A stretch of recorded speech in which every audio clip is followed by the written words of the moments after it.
Yields up, stocks down. Live from New York City this morning. Good morning, good morning. The countdown to the open starts right now. Everything you need to get set for the start of U.S. trading. This is Bloomberg, The Open, with Jonathan Ferro.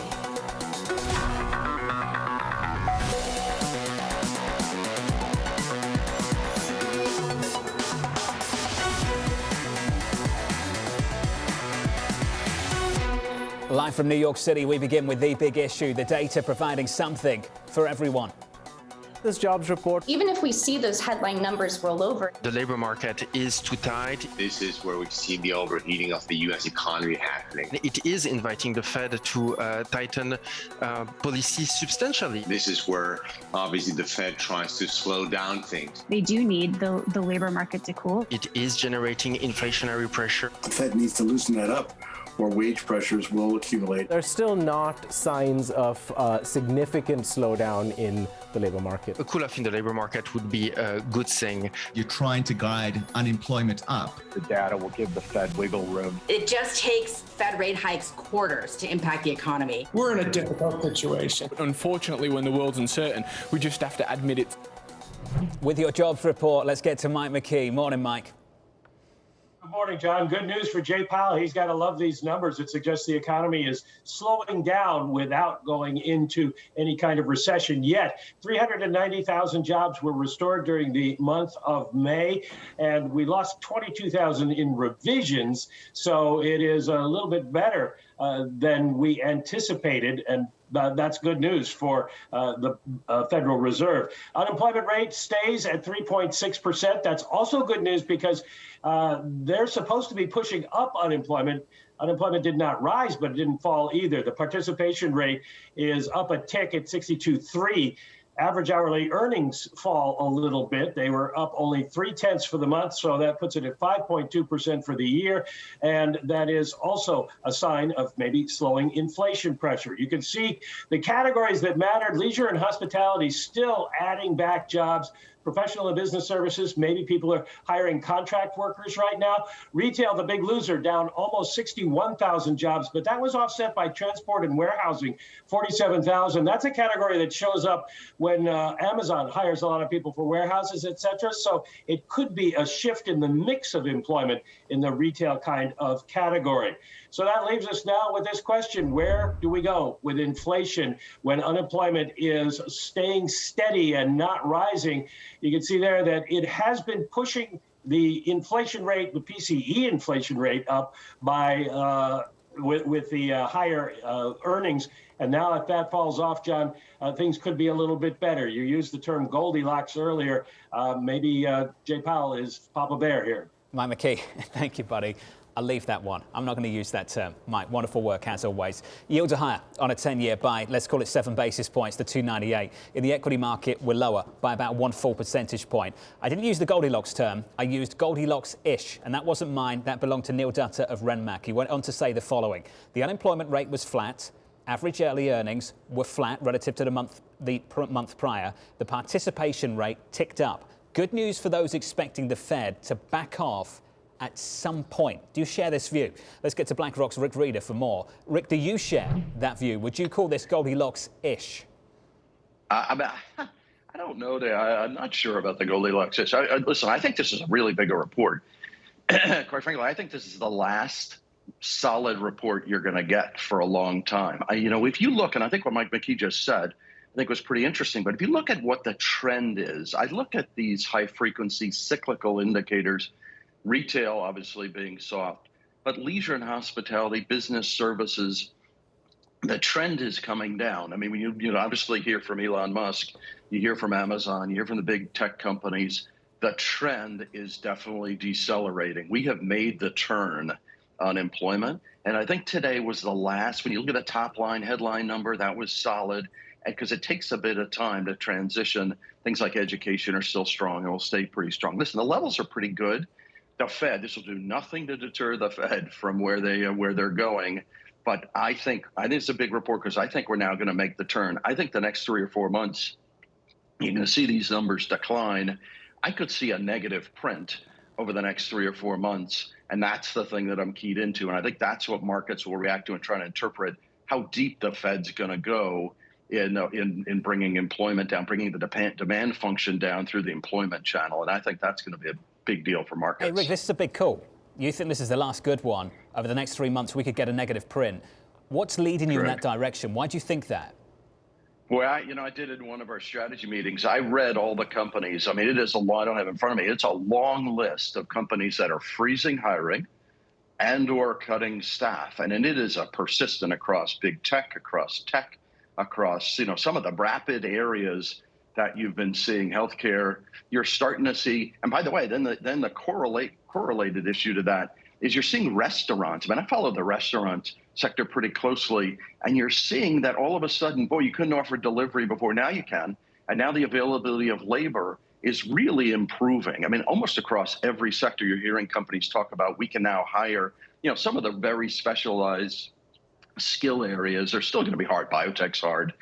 But boy, you're seeing availability of labor. There's no question in my mind we're making a turn. And the question is how deep it is. And then, quite frankly, how much the Fed is going to lean into this to try and bring down inflation. And I think that's going to be the critical thing for markets. And so, Rick, that's the economic analysis. That's your opinion, your view, made up by what you've been reading. Push it through this market. Yields are higher today, equities are lower. What are you doing? So, I'm in the same camp that I've been in. Well, actually, I would say changed a little bit. And, we've been talking about for a number of months. Cash is a good asset. And I think, listen, rates have got to go a bit higher. There's something, though, you've priced in now on the front end of the yield curve. Almost, you've priced in 50 basis point hikes for the next meeting, 50 basis points for July, and then 50 basis points for September. Pretty close to 50 basis points for September. Listen, the market's pricing in a fair amount on the front end of the curve. I still think rates can move a bit higher. I think the 10 years going to 3.25. So I think we've got a bit of room to go. So we're keeping our interest rate exposure moderate relative to that. But, for the first time, Jonathan, since the last, probably this year, last few months, we've been talking about this. You have to think about the Fed's tightening financial conditions. That is the title of the book. And the conclusion of the book will be they will have done that. The chapters are interesting in between, but that's where we're going. But for the first time, you're getting yields back far enough in some of the credit sectors. So we started to add some high yield. I know I've been talking negatively, or we didn't like high yield for a while. We're starting to add some pieces. We have been. And so, but I think you could be slow. I think you can be deliberate. I think you're still going to see rates move a bit higher. And listen, the title of the book is Financial Conditions Are Going to Be Tighter. And that's how the Fed, one of the channels the Fed's going to use to reduce demand and bring down inflation. So, Rick, as you position in high yield, just a little bit, I don't want to overemphasize what you've just said, but as you do that, are you basically telling me you can't expect too much spread tightening from here? Because if you do, that's an unwarranted easing of financial conditions because this Fed doesn't want them there? I couldn't have said it better than you did. I think that's right. I think you're going to hear, as you get, employment data be a bit softer. By the way, you look at net disposable income, you're seeing the wages component, certainly the rate of growth slow. And then you think about what is the true consumption that individuals, it's, gosh, I've got higher gas prices ahead of me. I've got higher food prices. I've got higher rental rates. So net disposable income is coming down. Consumption is going to slow. So people are going to say, gosh, we're going into a recession. I actually don't think the U.S. is going into a recession. I think Europe is sliding deeper into slower growth. China's obviously in slow growth. So I think you're going to have to be careful about high yield because people get worried about that. Listen, I don't think we're going to a recession because the starting point on all these things is really strong. I mean, the employment numbers are going to slow down, but gosh, if you said 390,000 employment top line payroll 3 or 4 years ago, you'd say, wow, the economy's strong. It's just we're decelerating. I don't think we're going to a recession, but I think people worry about that. Markets will worry about that over the coming weeks and months. Where does this leave equities, Rick, for you? I think they're okay. I don't think they're. I mean, I think they're. I still think they need to back up a bit more. Listen, I don't think when you do. I always value equities based on what is your cash flow relative to your cost to finance it. That means where are the credit markets, where are yields, and if yields still have some upward drift, if credit is still maybe got some upward drift, I don't think equities can make a significant upturn yet.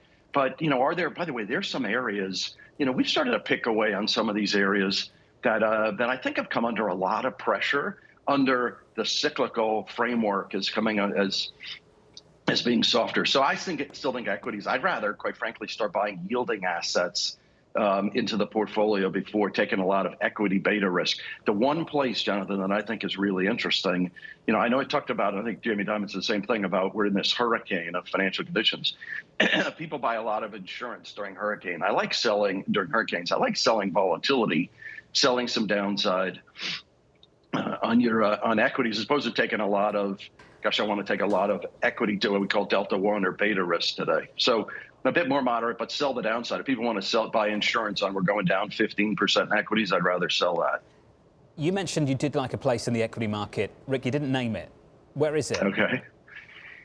So, the place that I think has gotten overdone, there are a couple of places I think have gotten overdone. I mean, and by the way, had a huge run yesterday, was like software. I mean, some of these companies that, and we saw some earnings reports from Salesforce.com, Dynatrace, et cetera.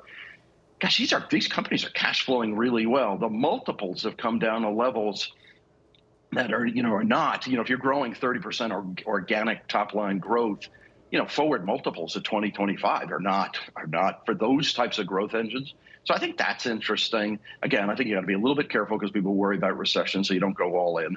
I think some of the autos globally have become pretty interesting. Listen, I still think energy, there's not enough. The inventory levels of energy in this country are still too low. So I still think energy is in decent shape. So it's still a good hold. And I think some of the industrials have gotten overdone a bit. But those are the places. Listen, I think tech. It's been like get out of tech because we're cyclical in rates. And by the way, today could be a good day. People worry about rates moving much higher. And then, so I think some of those areas are worth. Again, I don't think it's worth going all in yet. Rick. And by the way, it's in the same framework of, where do you sell the downside? If people want to pay huge levels of volatility to sell you 15, 20% down from these levels, that's a pretty good place to get into some of these names, or at least get some fee into the portfolios. This is a super nuanced view from you, Rick, and I appreciate it. Thanks for your time, buddy. As always, Rick Rieder there of BlackRock, just breaking down the equity market, the bond market from his perspective, where things are going. Where things are going right now, equities lower by more than 1% on the S&P. With your movers going into the opening bow, let's get to Abby.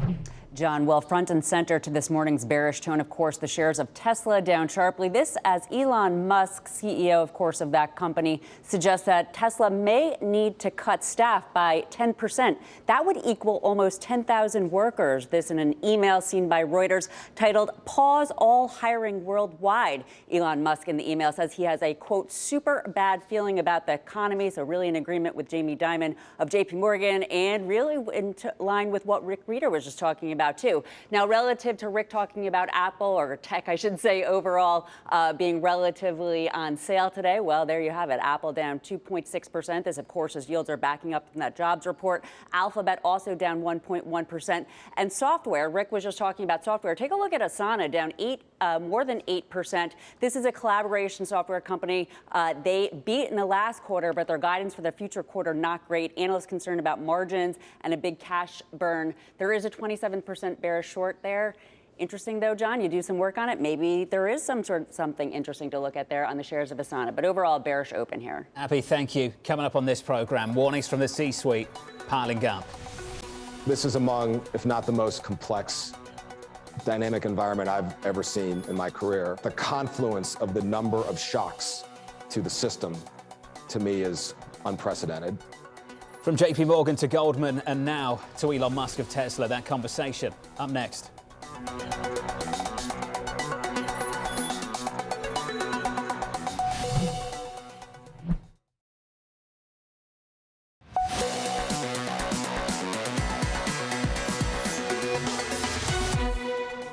That hurricane is right out there down the road coming our way.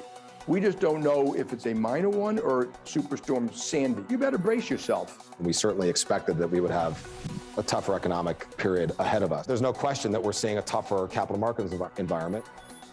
The warnings piling up. Tesla, the latest. The CEO, Elon Musk, in an internal email, according to Reuters, saying the following. He has a super bad feeling about the economy. A super bad feeling. Katie Lyons. Super bad. I don't know what the difference is between super bad and just a bad feeling, but either way, that is what Elon Musk is using to justify his desire to freeze all hiring and cut 10% of Tesla's workforce. And of course, John, we would care if it was Tesla alone because it's Tesla, a huge heavyweight in this market. But the fact of the matter is Tesla is far from alone. We have seen a laundry list of companies, many of them in the tech sector, making similar announcements about their workforces. Snap, Microsoft, Apple, Instacart, Lyft, all slowing hiring for different groups. Meta freezing hiring for some teams. Coinbase is freezing hiring. Twitter has as well, while PayPal, Robinhood, and Netflix have outright cut jobs. Apparently, Elon Musk also wants to do that now. And all of that added to warnings of a different kind, including foreign exchange rates, which is what we heard from Microsoft yesterday, cutting its guidance for the current period because of a stronger dollar. And of course, all these companies have in common, John, that they are technology companies, those that have been pressured the most by investors so far this year, with the NASDAQ 100 dramatically underperforming that of the S&P 500. Now, for all of that fear, it really is going to come down to the fundamental picture. And the fact of the matter is we are seeing margins hanging in there. In fact, 14.1% margin for the S&P 500 is what estimates are for 2023. But we are starting to see those come down. According to Bloomberg Intelligence, since April 22nd, S&P margin estimates have dropped 36 percentage points for the second quarter, 19 percentage points for the third quarter, and 7 percentage points for the final 3 months of the year. And our Bloomberg Intelligence senior equity strategist Gina Martin-Adams says that's probably going to get worse, not better, as these companies face higher costs, including higher wages, which helps explain why some companies are looking to pay less people at all, John. Katie, thank you. How's this for value add? Do you remember the movie Superbad? Just had a terminal subscriber who messaged me and said that McLovin was born on June 3rd. That can't be a coincidence. Just in case you're wondering. I'm not saying anything's going on here, just saying. Katie, thank you. With us now, SocGen Subadra Rajappa, PGIM's Mike Collins. Subadra, based on the data, have you got a super bad feeling about this economy? Not yet, but it's a tale of two halves, right? Like the first half of the year is relatively strong. We've seen pretty strong job growth. ISMs are very strong. The question is, what does the second half hold for us? And really, that's where the concerns are, mostly in the bond market as well as in the equity market, which is, are we going to see a meaningful slowdown in the pace of job creation, if anything? Is this going to lead to a slowdown in growth, as well as, a slowdown in the retail sector? The consumers under a lot of pressure. So that's really what we're focused on here going forward, is sort of looking ahead. What is the data going to show us? And that's really where most of the concerns are in the bond market. Mike Collins, your take, please. Yeah, so this is how it works, right, Jonathan? The Fed signals that they want to tighten financial conditions. Sure enough, financial conditions tighten, and they've tightened a lot already, even though the Fed's barely started hiking and just started quantitative tightening. It feeds through asset prices, where we've seen some pretty significant devaluations. And I still believe in private debt markets, real estate markets, you haven't seen yet the asset price hit there. And then it feeds through to consumer and business confidence, right? And I think you're just at the beginning stages, and you're seeing all these CEOs, their confidence is waning, right? There's a little less certainty about the future. So they pull back on big projects, they pull back on big hiring, they put on hiring freezes, and this is how the cycle plays out. So I think you're just going through this moderation phase in the cycle. And I still have a pretty high conviction that our softish landing is going to be realized. And 10 minutes out from the open, equities lower by about 1% on the S&P, down 1.14% on the NASDAQ. Subadra, this move in yield is interesting. Looking at 3% again, 297 up 6 basis points on the day. Subadra, last time we spoke, we talked about that 320 level on 10s you were looking for, that 120 level on German 10s you were looking for. German 10s pushing almost to 130 this morning. Your thoughts on what's happening here as yields start to break out just a little bit once again? Well, the market participants are really pushing back on ECB's gradualism, right? You're seeing very, very strong inflation prints in Europe, and it's call to action for the ECB. They're still saying that they're going to be raising rates at 25 basis points, a meeting starting in July, and that sort of gradualism might just not work for them. And the real concern for the ECB is that they're going to fall behind the curve, especially with aggressive rate hikes coming from the U.S. I think the longer they wait to raise rates, the harder it's going to be for them to be able to raise rates. And that's exactly what the market's kind of pushing them towards, is to act sooner and faster. Mike, you've got this dual tightening of the Federal Reserve, an ECB that's ready to go, maybe next week, using that opportunity to lay the groundwork for July. A lot of these bullish calls in the equity market, they hinge on a Fed pausing in September. They hinge on this idea that we've seen peak inflation, we've seen peak yields. In Europe, that might not be the case. How important is that to you, Mike? You know, I think it's really important, right? But there are a lot of these hikes now priced in. And I think for the ECB, Jonathan, this is like a get out of negative interest rate jail card, right? So they're taking this opportunity to get that deposit rate from negative territory back to positive. But I don't think it's a big tightening cycle in Europe. But there's a lot of tightening priced in. In the US, right, the funds rate that's priced in, the terminal funds rate, has been between 2 3/4 a few weeks ago, all the way up to about 340 about a month ago. So right now it's right in the middle, about 310. So the game that the markets are playing is, where does it shake out? It's a pretty narrow range, and the markets feel like they're pretty fairly valued for this 3-ish terminal funds rate. So I don't think there's a lot of risk for a big move higher in bond yields from here. Mike Collins, Subadra Rajappa will be sticking with us. We'll catch up with the White House first on this program in about 8 minutes' time. Then we'll get the reaction of Mike Collins and Subadra Rajappa to that. It's like the last 8 or 10 years in reverse. Central banks have gone from wanting lower interest rates to lower inflation and a weaker currency to wanting higher interest rates, inflation lower. In fact, inflation higher was the previous 10 years. You get where I'm going with this. And a currency that they now want to be weaker, stronger. Can you keep up with any of this? We're down about 1% on the S&P. From New York, this is Bloomberg.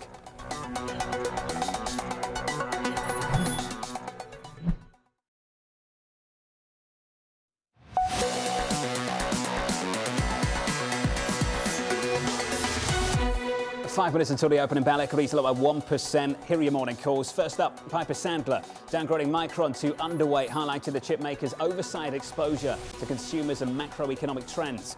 Your next call from Goldman, downgrading Travelers to South, 170 price target, seeing little upside with margins starting to weaken. And finally, Cowen trimming its Q2 delivery estimates for Tesla, expecting China's COVID-0 policy to weigh on production numbers.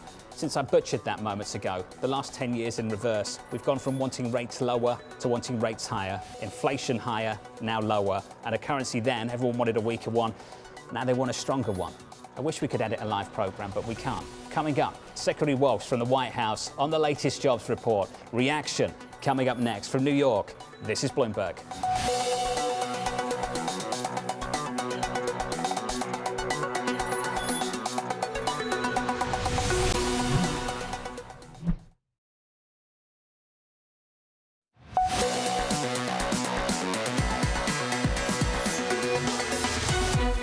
25 seconds away from the opening bell this morning. Good morning to you all. Equity futures just negative by more than 1% now on the S&P, on the Nasdaq 100 by 1.6. Coming through to Friday, through the close on Thursday, we were actually positive on the week, set for a second week of gains. Right now, not so much. That's the opening bell. Switch at the board and get to the bond market. Yields creeping a bit higher post payrolls, approaching 3% again. We came close, up 5 basis points now to 296. In the FX market, euro dollar 107.30. We're negative there, 0.2%. And crude just creeping higher. Remember the high of the week, 119.98. Right now, 117, up 0.25%. That's the cross-asset price action with your movers. Here's Abby. John, let's start out with this morning's top stock. And that, of course, is Tesla shares lower. This, of course, is Elon Musk has that super bad feeling about the economy. In an email seen by Reuters titled "Pause All Hiring Worldwide," he, of course, suggests that the company may have to cut staff by about 10%. That would equal nearly 10,000 workers. So it seems Elon Musk, of course, is in agreement with Jamie Dimon, John Waldron, even Larry Fink about the possibility of the economy really taking a sharp downturn. Now, tech is down also with Tesla. Microsoft yesterday getting a pass for that guide down for the current quarter on FX, but maybe it's more on this weak economy. This weak macro down 1.6%, Apple down 2.8%. Yields higher on that decent jobs report. That, of course, pressures the high valuation tech stocks. And rising yields not even helping out the banks, John. The story of this year, JP Morgan down 0.6%, even as yields back up. So a bearish Friday for the week. Let's see whether or not we do get gains on the week. Abby, thank you. We've got to move to tech as well. There's one man charged with following Elon Musk here on Bloomberg TV. It's Ed Ludlow on the West Coast. And being on the West Coast, Ed, given that Elon stays up sometimes and sends out emails and tweets, you don't get much rest, do you? I'm smiling, but inside it's a very different feeling, painful, John. Look, Ed. Painful. Two companies, two stocks moving in different directions. Elon Musk at the heart of them. Let's just get Twitter out of the way, right? Twitter up 1.6%. The Hart-Scott-Rodino period, it's a regulatory rubber stamping. Twitter has put out a regulatory filing saying that period has passed. Either it means that the set term that was agreed between the parties has passed, or regulators have said to Twitter and the Musk coalition, you are free to proceed with talking about the deal. The stock's higher by almost 2%. We're moving towards a place where we think it's happening. Tesla is the focus, down 5 percentage points on Tesla. I'll remind the audience that the idea around economic uncertainty and recession with Elon Musk is not new. 7 days ago, he replied to a Twitter user, of course, saying that he foresaw a recession that would last 12 to 18 months. But that in his opinion, that was no bad thing because it would basically eliminate cash-poor companies that weren't going anywhere and the stronger ones would survive. He also used that as the first reference to basically talk about how people needed to work harder and get back into the office. And we know what happened after that. The memo seen by Reuters, which was sent to executive staff, says that they will pause hiring and cut jobs by 10%, John. What do you make of the idea that June 3rd McLovin was born and that was super bad? Ed, what do you make of that? Is something ridiculous going on here that we just don't know about? Hard inference to pull, John. I think that... I mean, I never thought I'd be doing this on business TV, but here we are, Ed, doing it. We are. I mean, at the end of the day, Tom Keane just asked me on radio, how seriously do we take the tweets versus the internal memos versus the regulatory filings? At the end of the day, it's the CEO of a massively publicly traded company across 3 continents. You have to pay attention. Ed Ludlow, thank you. We're paying attention. The stock is down by 4.5%, about 3 minutes into the session. Equities are doing pretty badly too, down 0.9% on the S&P 500, on the Nasdaq 100 off by 1.5%. On the Russell, the small caps, negative 0.72. From New York City, I'm pleased to say on Bloomberg TV and on Bloomberg Radio, we're joined now by the US Labour Secretary, Marty Walsh. Secretary Walsh, first of all, sir, I know you've been unwell the last couple of days. Can you tell us if you're okay? I'm doing all right. Yeah, I feel a lot better. It's thank God I'm vaxxed and boosted because this thing, it attacks your immune system. But I feel good, so thank you for that. Well, you're a good man for giving us some of your time. I've agreed to shorten up the interview just so you don't have to do much today. So let's start with this one here. The jobs report, your assessment, sir, the view from the White House at the moment. Certainly, it's a good jobs report, 390,000 jobs. We're seeing good gains there. One thing that we looked at from when the president took over, we had 10 million people out of work in America. It's down to 455,000. That's a good number. We're seeing steady and stable growth here in the jobs reports. But we know, as I say every month, we have more work to do. This what outpaced what the expectations were, but certainly we know there's work to do. We know we're still dealing with inflation. We're still dealing with an economy that people are concerned about, and the president's laid out a plan for it. You know the numbers well. 1.9 jobs for every unemployed person in America right now. The quits rate is elevated. That's a sign of confidence. The unemployment rate didn't move lower today, but still a decent level of 3.6%. Yeah. The worker, most people are concluding, has a fair bit of bargaining power here. So, Secretary Walsh, with that in mind, what kind of approach would you like to see in the talks with unions representing the workers on the ports on the West Coast? We talked about this a few times over the last few months. What's your view now? Yeah, I think that those conversations are going steady. I've been staying in contact with the folks out on the West Coast.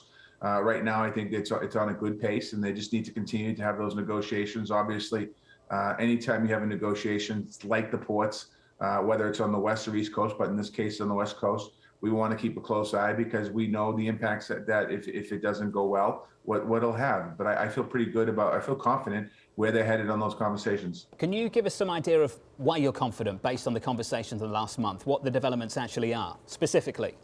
Yeah, I've spoken to both the companies and the unions, and neither one have really said that there's any obstacles that they're really concerned about right now. What they're doing is they're having the negotiations that they have every few years, and and certainly I think all the parties know what the American people have gone through over the last couple of years with supply chain issues and what's happened in the port. So I think they also understand the importance of getting a contract done. Secretary Walsh, just finally, because I know you have to run, we've had some warnings this week from some big players. Jamie Dimon talked about a hurricane coming to the economy. We heard from Elon Musk of Tesla. Reuters reporting that he sent an internal email pausing hiring, potentially cutting 10% of the workforce. Are you seeing much more of that in the conversations you have with corporations week to week, day to day? No, they haven't really brought that up to me. But I'll tell you, the president has been very, very focused on making sure that we continue to tackle all the inflationary challenges and the challenge of the economy. I mean, this is an all hands on deck approach that includes government and corporations working collectively together. I think that we're kind of like we're in a marathon here. This isn't a sprint, this is a marathon, and we have to just continue to move forward one day at a time. Secretary Walsh, we appreciate your time, and I hope you get better soon, and we'll get you back in person, hopefully. Thank you, sir. Thank you very much. Secretary Marty Walsh there. From New York, let's get back to this market as well and bring in two special guests. We can catch up with Subadra Rajappa and Mike Collins. Subadra, I want to come to you first. The warnings we're hearing from some big players in the C-suite. I want to understand from you where you think this labour market is going based on something we heard from Rieder at BlackRock earlier. Let me play the sound and then I'll get your reaction. This is the last solid report you're going to get for a long time. The next 3 or 4 months, you're going to see these numbers decline and the employment numbers are going to slow down. But gosh, if you said 390,000 employment top line payroll 3 or 4 years ago, it's like, wow, the economy's strong. It's just we're decelerating. I don't think we're going to a recession, but I think people worry about that. Markets will worry about that over the coming weeks and months. Subadra, your thoughts, please. Well, I think that the pace of job creation has to decline, right? You're looking at a very, very robust pace of job creation all through the first half of this year. So that pace has to slow down. The question is whether we go into negative territory, we start losing jobs at some point. And that might actually be what the Fed ultimately, I shouldn't say desires, but that might ultimately what happened because of Fed policy actions. The Fed's going to be aggressively raising rates by, say, 50 basis points a meeting for the next few meetings. And this jobs report is basically the green signal that they're looking for to continue to tighten policy. So the side effect of that is going to be that you're going to see a slowdown in the pace of job creation, perhaps layoffs, and perhaps a much, sort of less tighter job market than you're currently seeing right now. Job openings are going to come down, and the unemployment rate is going to probably, edge up a little bit. But broadly speaking, I think that the labor market is still going to remain very strong. And that's the one part of the economy that I think is going to hold up quite well for the remainder of the year. Mike Collins, your take.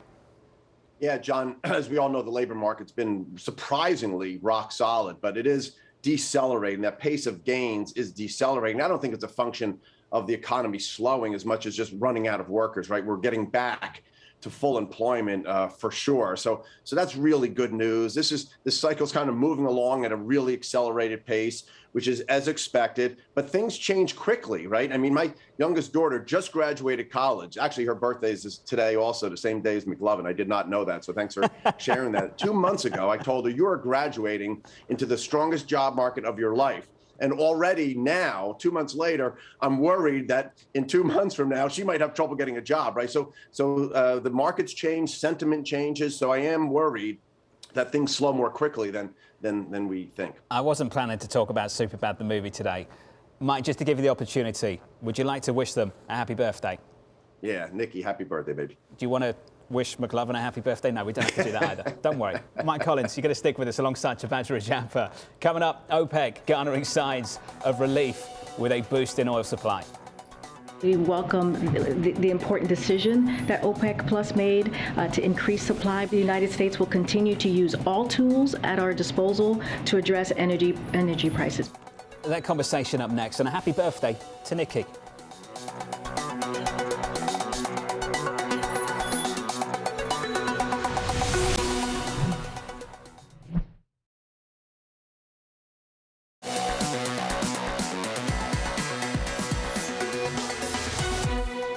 We welcome the important decision that OPEC Plus made to increase supply. The president will look for opportunities to engage with leaders from Middle East region. We don't have anything for you on any trip or plan for the president. The United States will continue to use all tools at our disposal to address energy prices.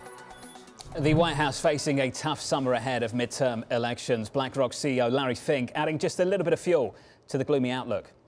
We're witnessing all these supply shocks, and that's creating these attended price increases.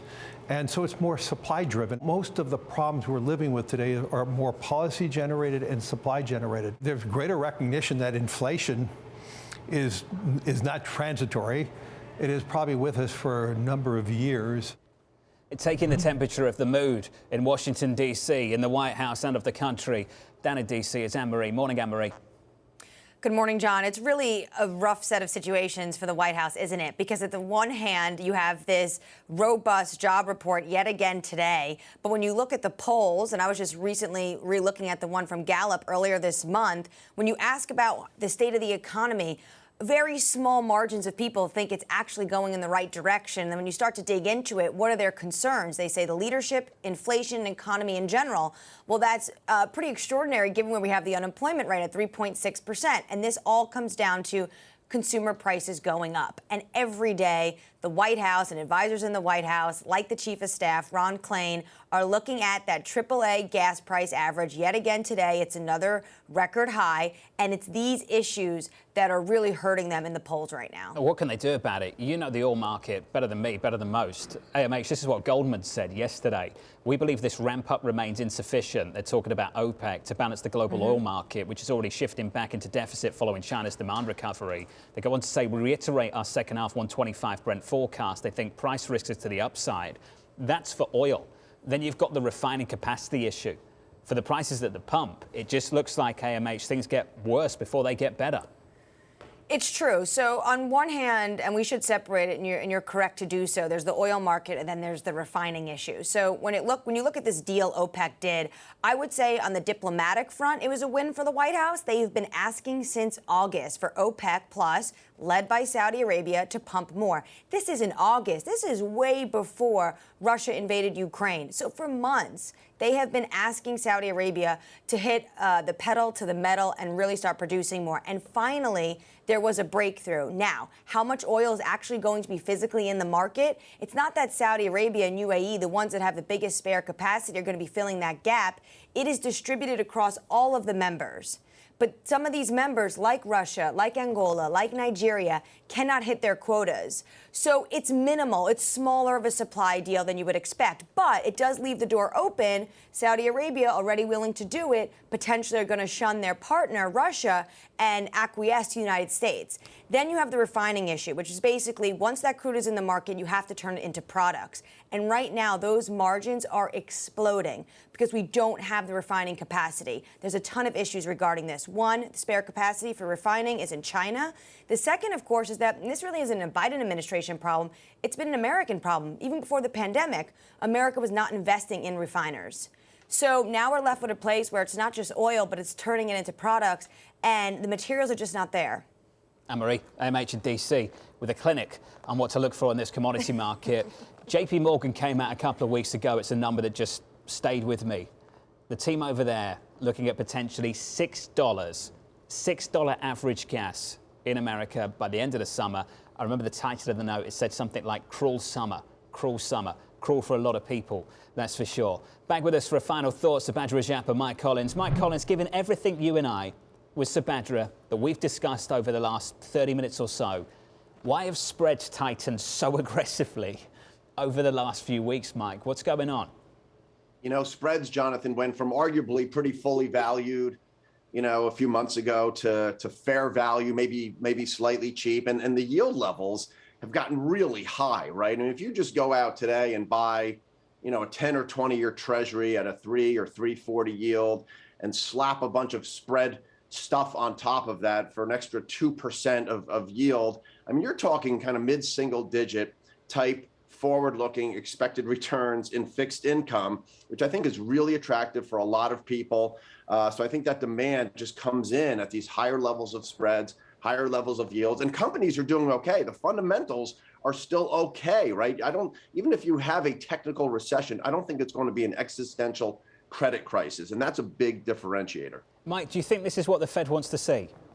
Easier financial conditions? I don't. I do worry, John, that there's a limit, as we talked about, how high stocks can go, how tight spreads can go, because the Fed will say, wow, we're not succeeding at tightening financial conditions enough, and then you just keep pushing on it, right? So this is the big battle in the market, this big tug of war, why it's really tough for the Fed to thread that needle and engineer this soft landing. Those tail risks are still really elevated. So you're supposed to play the markets tactically. When they really sell off, you buy in. When they rally like they have, maybe you sell some. And we've actually been, selling a little bit on the margin into this rally. Equities getting sold this morning. About 20 minutes in, we're down more than 1% on the S&P, on the Nasdaq down 1.9. Subadra, I'd love your perspective on all of this. Rieder was on with us about an hour ago. He was talking up this scenario that many people agree with, that the equity market can't rally too much, credit can't rally too much, spreads can't tighten too much, because the Fed would perceive that as an unwarranted easing of financial conditions that they'd have to lean against. For someone operating in fixed income, watching the Fed, Subadra, what's your perspective on that? Well, I think that the Fed is looking for a sweet spot, right? They do know that their actions are going to tighten financial conditions. So that is something that is going to automatically happen as they're raising interest rates. What they don't want happening is an extreme tightening of financial conditions that's going to lead to a hard landing, if you will, on the policy front. So they're trying to sort of orchestrate a soft landing. They're okay with a little bit of tightening of financial conditions, but they don't want financial conditions to tighten too much.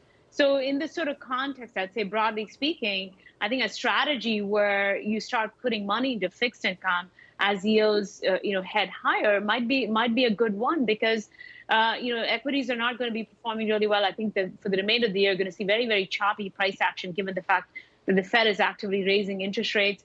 But, on margin, I think you're going to start seeing that, yields in fixed income start to look attractive for investors. So that allocation away from, some of the other risky asset complexes to fixed income might be something that's desirable. But broadly speaking, I think the Fed knows that financial conditions are going to tighten.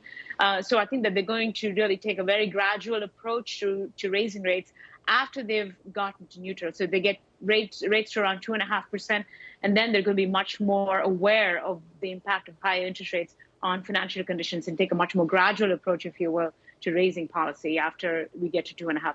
What a complex, nuanced time. Subadra, thank you. And to you, Mike Collins, go away, log off the terminal, enjoy the birthday and the family. Thank you, sir. Appreciate it. Just a programming note, just a quick one. Mike Worth of Chevron, catching up with Alex Steele, 10:30 Eastern time. So that's about 40 minutes. Do not miss that conversation. Mike's sitting down with Alex a little bit later this morning. For your broader equity market, we're lower by more than 1% on the S&P, on the Nasdaq by close to 2%, with some movers. Here's Abby. John, there is certainly a bearish tone here, and we came into the day, as you noted earlier, for a weekly gain. We're now looking at a weekly loss for the S&P 500. Let's take a look at the biggest laggards. Of course, starting out with Tesla, shares are lower on this Elon Musk, the cutting potentially of 10% of the workforce, or 10,000 workers, on his quote-unquote super bad feeling about the economy. Of course, in that email titled "A Pause, All Hiring Worldwide." So really reiterating the bearish tone that we've heard from Jamie Dimon, John Waldron, Larry Fink, among others.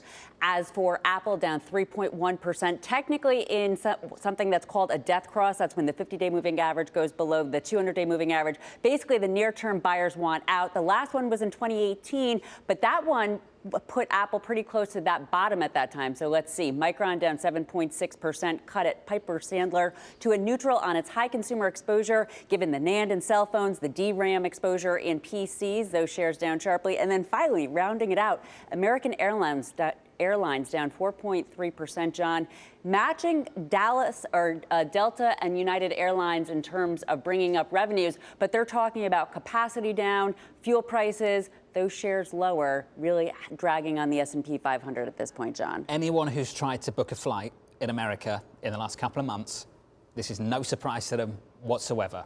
Capacity, there isn't enough of it. Prices are sky high, and the airlines seem to be doing okay, but expenses, they're still picking up. They're still clicking in a bigger way for some of these names. Abby, thank you. Coming up next, your trading diary, we take a sneak peek into next week with some inflation data on deck and the ECB in focus. This is Bloomberg.